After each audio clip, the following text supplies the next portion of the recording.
রাখাল সাহা এবং ফরহাদ মাঝহার, যাদের এতই বাক স্বাধীনতার দরকার, তোমরা যদি বীর পুরুষ হও, কাপুরুষ যদি না হয়ে থাকো, মায়ের সন্তান যদি হয়ে থাকো, তো ভারতে বসবাসরত কয়েকশো কোটি হিন্দুদের যারা সম্মানিত দেব দেবী আছে, কালী আছে, দুর্গা আছে, ভগবান আছে, এতই যখন বীর পুরুষ, তো ভারতের হিন্দুদের দেব দেবীদের নিয়ে কটূক্তি করার বাক স্বাধীনতা তোমার মনে জাগে না?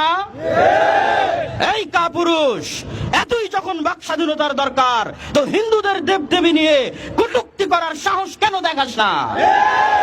আজ মুসলমানেরা অসহায়, ইসলাম অসহায়, তাই তোমার বাক স্বাধীনতা শুধু আমার নবীর বিরুদ্ধে প্রয়োগ করা লাগে, আমার আল্লাহর বিরুদ্ধে প্রয়োগ করা লাগে। ঠিক তোমার এই বাক স্বাধীনতা। তুমি যদি সত্যিকার বাক স্বাধীনতার দাবিদার হও, তো চলো বাদ দিলাম ভারতের হিন্দুদের দেবদেবীর কথা, বাদ দিলাম। তোমার কলমের স্বাধীনতা আমি আব্দুল্লাহ বিন আব্দুর রাজ্জাক দিচ্ছি, ফরহাদ মাঝহারের কলমের স্বাধীনতা আর রাখাল সাহার কলমের স্বাধীনতা। সাহস থাকলে নরেন্দ্র মোদীর বিরুদ্ধে এরকম কটূক্তি করো দেখি। সাহস থাকলে ডক্টর ইউনূসের বিরুদ্ধে এরকম কটূক্তি করো দেখি। সাহস থাকলে শেখ মুজিবুর রহমান, জিয়াউর রহমানের বিরুদ্ধে এরকম কটূক্তি করো দেখি। কিন্তু তাদের বিরুদ্ধে কটূক্তি করার সময় তোমার স্বাধীনতা থাকে না।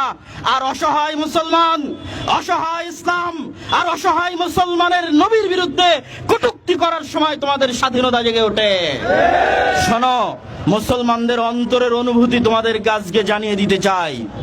এই যে যাদের নাম উচ্চারণ করলাম, এই রকম দেশের এবং বিদেশের যারা বড় বড় শাসক আছে, যাদের বিরুদ্ধে কটূক্তি করতে তোমাদের বুক কাঁপবে, এরকম হাজারো লাখো কোটি শাসককে আমরা আল্লাহর নবীর সম্মানের বিনিময়ে আমাদের পায়ের জুতার সমানও মূল্য দিতে দ্বিধাবোধ করি না।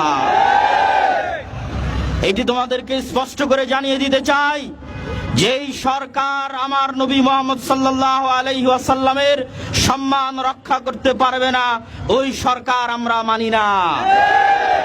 যেই উপদেষ্টা বাক স্বাধীনতার নামে আমার নবীর বিরুদ্ধে কলম ধরবে, ওই উপদেষ্টার উপদেষ্টাগিরি আমরা মানি না। তোমাদেরকে স্মরণ করিয়ে দিতে চাই, কাদের রক্তের উপর ক্ষমতায় বসেছ, কাদের রক্তের উপর এই দেশ স্বাধীন হয়েছে, ইতিহাস ভুলে গেছ? 1757 সাল নবাব সিরাজউদ্দৌলার সেই পলাশির আম্রকাননের ইতিহাস থেকে শুরু করে 1831 সালের বালাকোটের ইতিহাস থেকে শুরু করে 1857 সালের সিপাহী বিদ্রোহ থেকে শুরু করে 1947 সালের দুই দ্বিজাতি তত্ত্ব থিওরির উপর ভিত্তি করে মুসলমানদের আলাদা স্বাধীন রাষ্ট্র আন্দোলন থেকে শুরু করে 52 ভাষা আন্দোলন থেকে শুরু করে 71 স্বাধীনতা আন্দোলন থেকে শুরু করে 24 জুলাই আন্দোলন পর্যন্ত যত রক্ত ঝরেছে তার 90% বেশি রক্ত এদেশের মুসলমানেরা দিয়েছে। মুসলমানদের রক্তের উপর যে দেশ তৈরি হয়েছে, মুসলমানদের রক্তের উপর যে দেশ স্বাধীন হয়েছে, মুসলমানদের রক্তের উপর যেই গতিতে তোমরা গেছো, ওই গতিতে বসে তোমরা মুসলমানদের নবীর নামে কটূক্তি করবে আর মুসলমানরা সেটি সহ্য করবে, এটি হবে না। অতএব সাবধান করে দিতে চাই, বরং আরো স্পষ্ট করে বলতে চাই যে জুলাই বিপ্লবের সময় লাশের সারি দেখা গেছে। যারা এই জুলাই বিপ্লবের হাজার হাজার মানুষকে হত্যা করেছে তাদেরও ক্ষমা হতে পারে, কিন্তু আল্লাহর নবীর নামে কটূক্তিকারীর কোনো ক্ষমা আছে?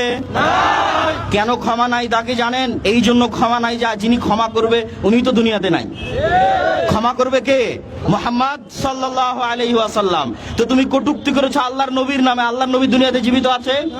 তো ক্ষমার কোনো রাস্তা আছে? ক্ষমার কোনো রাস্তা নাই।